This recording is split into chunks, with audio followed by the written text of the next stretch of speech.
Cambridge Ielts 7 by University of Cambridge ESOL Examinations.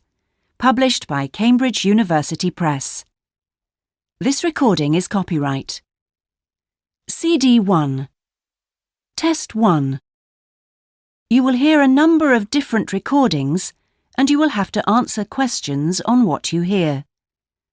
There will be time for you to read the instructions and questions, and you will have a chance to check your work. All the recordings will be played once only. The test is in 4 sections. At the end of the test, you will be given 10 minutes to transfer your answers to an answer sheet. Now turn to Section 1.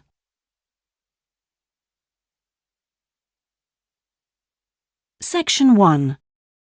You will hear a telephone conversation between a passenger and an official at the Land Transport Information Service at Toronto Airport. First, you have some time to look at questions 1 to 5.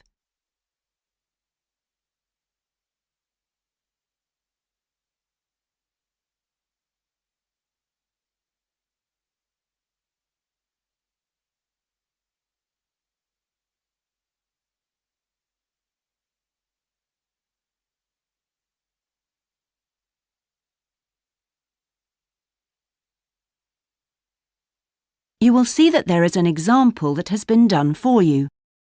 On this occasion only, the conversation relating to this will be played first. Hello, this is Land Transport Information at Toronto Airport. How may I help you? Oh, good morning. I'm flying to Toronto Airport next week and I need to get to a town called, Milton. Could you tell me how I can get there? Milton, did you say? Let me see. I think that's about 150 miles southwest of here. In fact, it's 147 miles to be exact. So it'll take you at least, say, 3 to 4 hours by road. The distance from the airport to Milton is 147 miles, so 147 has been written in the space. Now we shall begin. You should answer the questions as you listen, because you will not hear the recording a second time. Listen carefully and answer questions 1 to 5. Hello, this is Land Transport Information at Toronto Airport. How may I help you? Oh, good morning. I'm flying to Toronto Airport next week and I need to get to a town called, Milton. Could you tell me how I can get there? Milton, did you say? Let me see. I think that's about 150 miles southwest of here. In fact, it's 147 miles to be exact. So it'll take you at least, say, 3 to 4 hours by road. Wow, is it as far as that? Yes, I'm afraid so. But you have a number of options to get you there, and you can always rent a car right here at the airport, of course. Right. Well, I don't really want to drive myself, so I'd like more information about public transport. Okay. In that case, the quickest and most comfortable is a cab, and of course there are always plenty available, but it'll cost you. You can also take a Greyhound bus, or there's an airport shuttle service to Milton. I think for that kind of distance, a cab would be way beyond my budget. But the bus sounds okay. Can you tell me how much that would cost? Sure. Let's see, that would be $15 one way or $27.50 return. That's on the Greyhound. Ah, that's quite cheap. Great. Whereabouts does it stop in Milton? It goes directly from the airport here to the city center, and it's pretty fast. But you have to bear in mind that there is only one departure a day, so it depends what time your flight gets in. Ah, of course. Hang on. Oh, we're due to get there at 11:30 a.m. Too bad. The bus leaves at 3:45, so you would have quite a wait, more than 4 hours. Oh, I see. Well, what about the shuttle you mentioned? Okay. That's the airport shuttle that will take you from the airport right to your hotel or private address. It's a door-to-door service, and it would suit you much better because there's one every 2 hours. So how much does that cost? Let's see. Yeah, that's $35 one way, $65 return. So I guess it's a bit more expensive than the Greyhound. Oh, that doesn't sound too bad, especially if it'll take me straight to the hotel. But you do need to reserve a seat. Okay. Is it possible to make a booking right now, through you? Sure. Before you hear the rest of the conversation, you have some time to look at questions 6 to 10.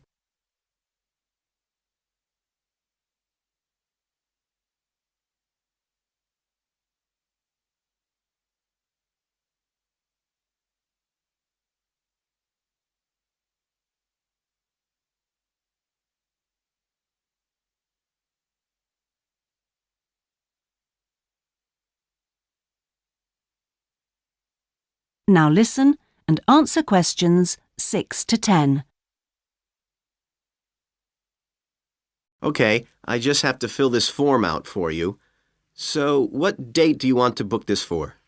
The 16th of October. Oh, no. Sorry, that's my departure date. I arrive on the 17th, so book it for them, please. So that's the Toronto Airport shuttle to Milton. And this is for just one person, or? Yeah, just me, please. Right. And you said your expected time of arrival was 11:30? So if I book your shuttle for after 12, let's say 12:30, that should give you plenty of time to, collect your baggage, maybe grab a coffee. Yeah, that sounds fine. As long as we land on time. Well, we'll take your flight details, so you don't need to worry too much about that. Now, what about the fare? What sort of ticket do you want? One way or? Yeah, that'll be fine, provided I can book the return trip once I'm there. No problem. Just allow a couple of days in advance to make sure you get a seat. And what is your name, please? Janet Thompson. Is that Thompson spelled with a P? No, it's Thomson. Okay. And you'll be coming from the UK? What flight will you be traveling on? Oh, it's Air Canada flight number AC936 from London Heathrow. Right.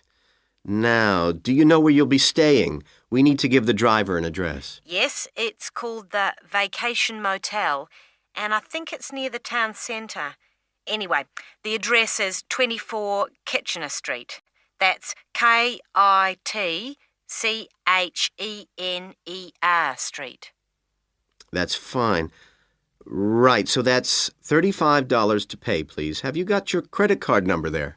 Yes, it's a Visa card, and the number is 3303 8450 2045 6837. Okay. Well, that seems to be everything. Have a good trip, and we'll see you in Toronto next week. Yes, bye. Oh, thanks for your help. That is the end of section 1. You now have half a minute to check your answers.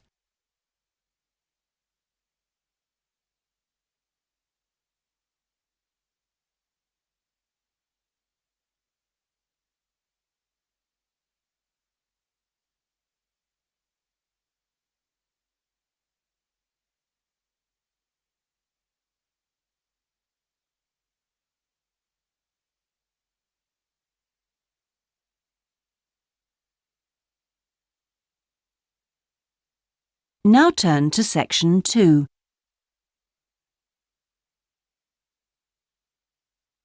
Section 2.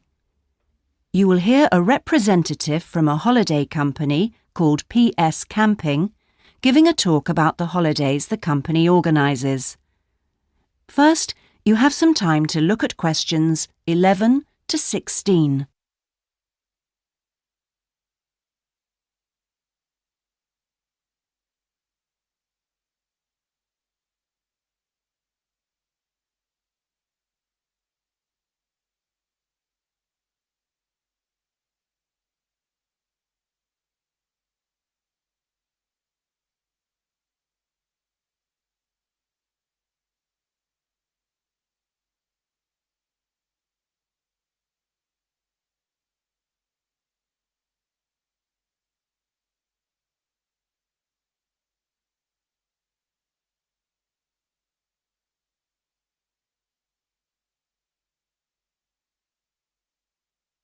Now listen and answer questions 11 to 16. Thank you all for coming to my talk this evening. It's nice to see so many people in the audience. For those of you who don't know very much about PS Camping, let me start by giving you some background information about the company. The company started 25 years ago. It actually opened as a retail chain selling camping equipment, and then, 20 years ago, it bought a small number of campsites in the UK and began offering camping holidays. The company grew rapidly and has been providing holidays in continental Europe for the last 15 years. If you book a camping holiday with us, you'll have a choice of over 300 sites. In Italy, we now have some 64 sites that we either own or have exclusive use of. France is where we have the majority of sites, and we currently have a project to expand into Switzerland.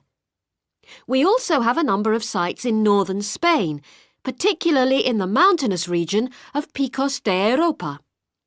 We've upgraded all these Spanish sites and improved them considerably from their original 3-star rating. We believe our holidays offer superb facilities for the whole family. Parents who want their children to be fully occupied for all or part of the day can take advantage of our children's activities. These are organised by our well-qualified and enthusiastic staff. Each day kicks off with a sports match, perhaps football or volleyball, followed by an hour of drama for everyone. This may include singing or dancing, mime or other activities. In the afternoon, there's a different art activity for each day of the week, including a poster competition or model making. What's more, our sites are truly child-friendly, and with this in mind, we operate a no-noise rule in the evenings. Children's evening activities usually finish at 9:30 or occasionally 10, and from 10:30, holidaymakers are expected to be quiet in the areas where there are tents. We want nothing to go wrong on a PS Camping holiday, but if it does, we also want all our customers to be insured. If you haven't organised an annual insurance policy of your own, you'll need to take out the low-cost cover we offer, and we require that you arrange this when you make your holiday reservation. There are many advantages to choosing PS Camping and to recommending it to others. As a regular customer, you'll be kept informed of special offers, and your friends can benefit from 10% off their holiday, or book a luxury tent for the price of a standard one. In return, we'll send you a thank you present, which you can choose from a list of high-quality items. Before you hear the rest of the talk, you have some time to look at questions 17 to 20.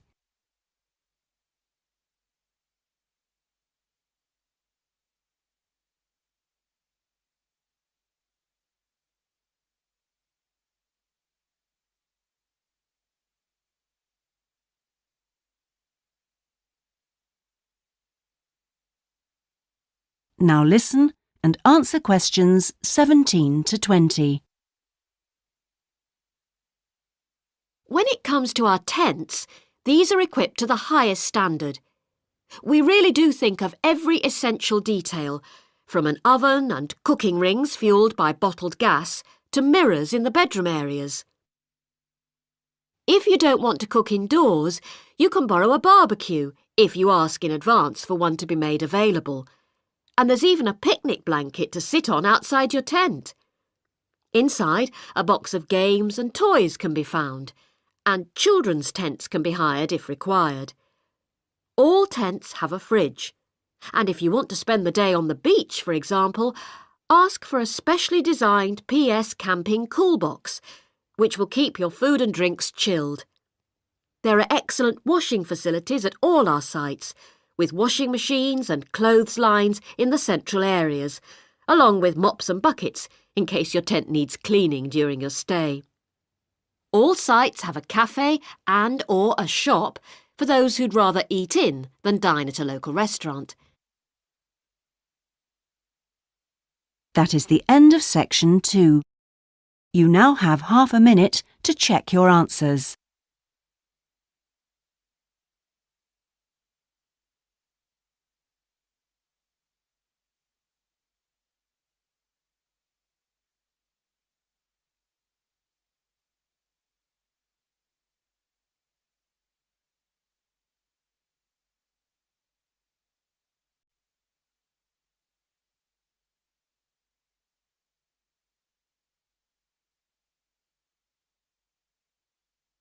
Now turn to section 3.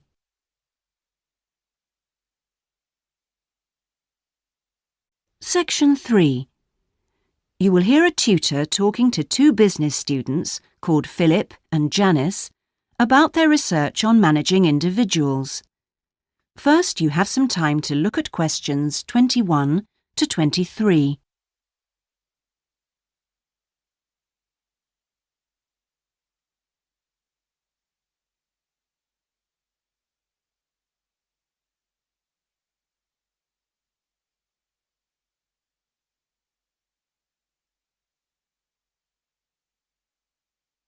Now listen carefully and answer questions 21 to 23.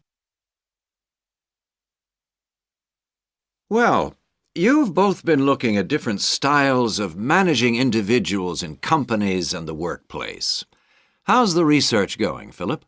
Well, I've been looking at why individualism, individual differences, are such an important area of management studies.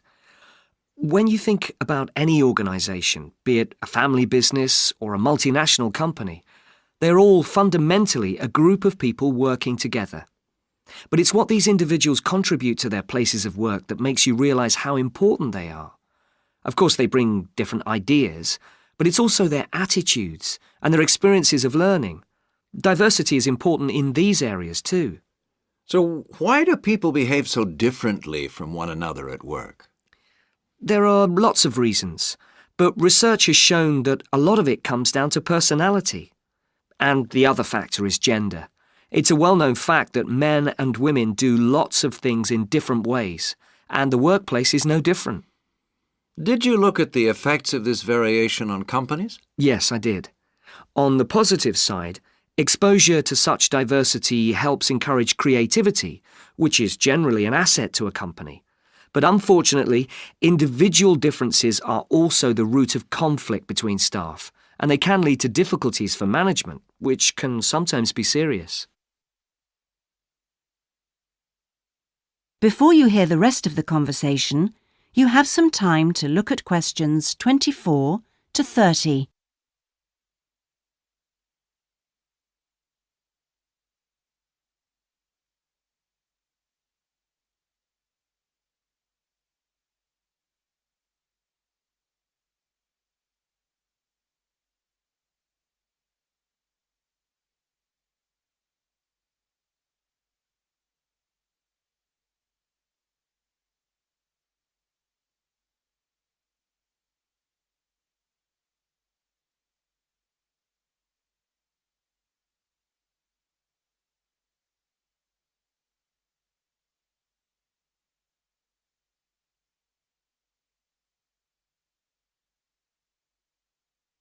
Now listen and answer questions 24 to 30. Thanks, Philip. So now I guess the two main things to remember here are to identify individual talent and then to utilize it. So, Janice, you were looking at identifying different talents in workers. Do you think this is easy for managers to do? Well, currently, teamwork is in fashion in the workplace, and in my opinion, the importance of the individual is generally neglected. What managers should be targeting is those employees who can take the lead in a situation and are not afraid to accept the idea of responsibility. That's true, Janice, but unfortunately, many managers think the entire notion of encouraging individuality amongst their staff is far too hard. Yes, that may be true, but I think one of the most important tasks of managers is to consider the needs of the individual on one hand and group cooperation and conformity on the other. It requires creative thinking on the part of management to avoid tension. So, Janice, what kind of people do you think companies should be looking for? Well, it has to start from the very beginning, when companies are looking for new employees. When the personnel department is choosing between applicants, they need to look for someone who's broken the mould and can think for themselves. Instead, people making these decisions often use a range of psychological tests to see if a person is a problem solver or will do as they're told. I'm not convinced these qualities are actually the most important. So, do you think being a good team player is overrated? No, it's not overrated. You do need to learn the rules and learn them fast. No individual can get around this if you're working in an organisation. So how should managers deal with this? Rewards. When an individual demonstrates the behaviour the organisation expects, some kind of incentive can be given. What's important here is that this happens right at the beginning, so new recruits learn the rules of the system immediately. Also, the incentive should be something the individual actually wants, and this isn't always just money. To come back to you, Philip, you were saying that recognition of good performers is essential. Now, what else should managers be looking for? Well, managing people means you not only have an understanding of your employees, but you also recognise the culture of the organisation. In fact, for some organisations, creativity and individuality may be the last thing they want to see during working hours. Very true. Yes, but managing people isn't as easy as it looks. For example, change in the workplace can be quite tricky, especially if there's a need to increase profit. And at times like these, managers may have to give priority to profit rather than individual staff needs. Yes, and that creates difficult situations for people. Yes, but what's important is that managers are able to deal with quite high levels of personal stress. During times of change, they should be thinking not only about the strain on their staff, but take time out to think of themselves. Absolutely. So, what are the implications of that? That is the end of section 3. You now have half a minute to check your answers.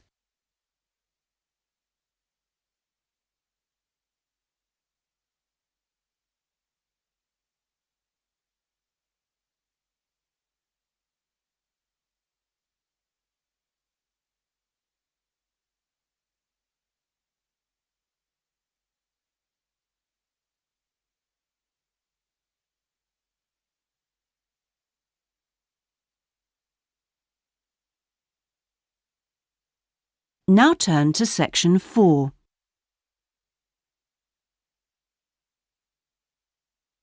Section 4. You will hear part of a lecture about cave paintings and other types of rock art. First, you have some time to look at questions 31 to 40.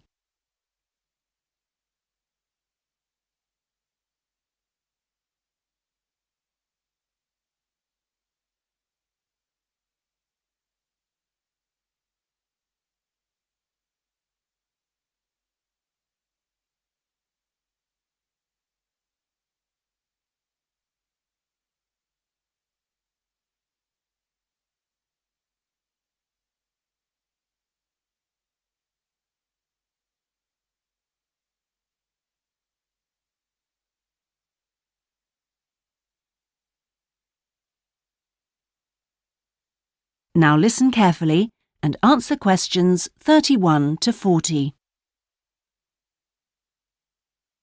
Good afternoon, everyone. This is the first seminar in preparation for our archaeological fieldwork in Namibia. We are fantastically lucky to have received partial research funding for this trip from our institute, so I shall expect 200% attention and participation from you all. First in this seminar, I'm going to give a brief introduction to contemporary research on rock art. And in the second part, I'm going to give you some do's and don'ts for our fieldwork trip in April. So please listen very carefully. I'm first going to focus on the interpretation of rock art in Namibia. We are very fortunate to be going to an area where you can find some of the most important sites in the entire world. And I hope to show you how easy it is for everyone to make mistakes in looking at cultures which are different from our own, the first and most important lesson we have to learn. In Namibia, there are both paintings and engravings. That's where the surface of the rock is cut out. Many of the engravings show footprints of animals, and most scholars used to think that the purpose of these was simple and obvious. This rock art was like a school book with pictures to teach children about tracks, which track belonged to which animal, giraffe, lion, and so on. But there were some mysteries. First, when you look at a typical Namibian painting or engraving, you see the tracks are repeated. There are dozens of tracks for the same animal. Well, you'd expect just one clear illustration if the the aim was to teach tracking. Now, there were two more problems. Why are some of the engravings of animals very accurate, as you'd expect, all clearly identifiable, and others quite unrealistic? And another mystery. Some of these unrealistic animals, that's in the engravings, seem to be half human. Some, for example, have got human faces. Many researchers now think that these were pictures the wise men engraved of themselves. They believed they could use magic to control the animals they had drawn, so the hunters could then catch them for food. This shows you some of the dangers of coming from one culture to another, as we'll be doing, without understanding it fully. Scholars imagined that children looked at rock art pictures to learn to track, just because they themselves had learnt skills from pictures. Many researchers now believe that rock art had a much more complex purpose, and we'll talk more about it next week.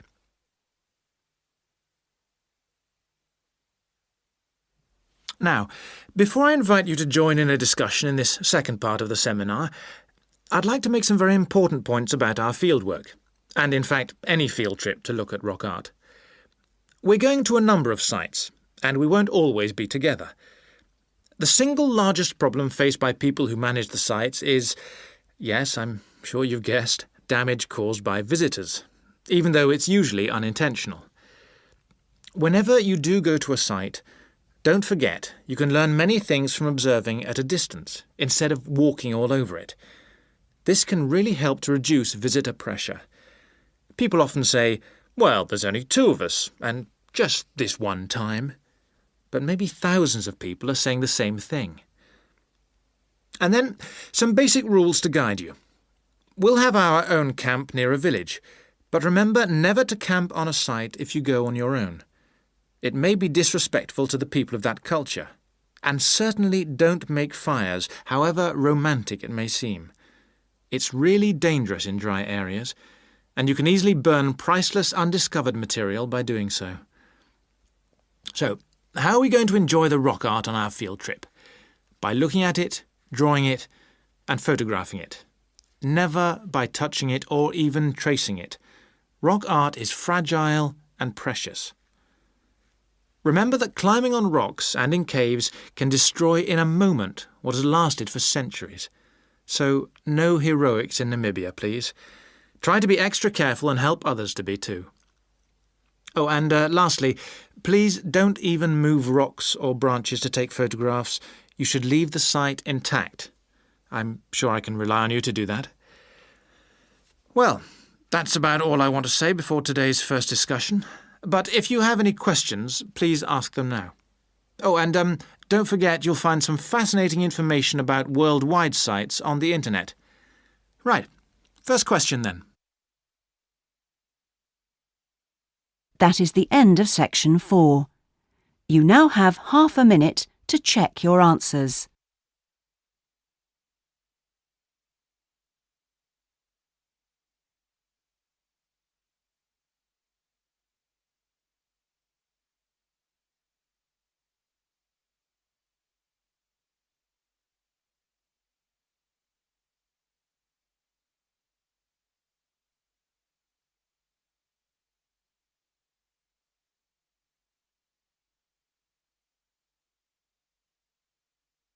That is the end of the listening test. In the Ielts test, you would now have 10 minutes to transfer your answers to the listening answer sheet.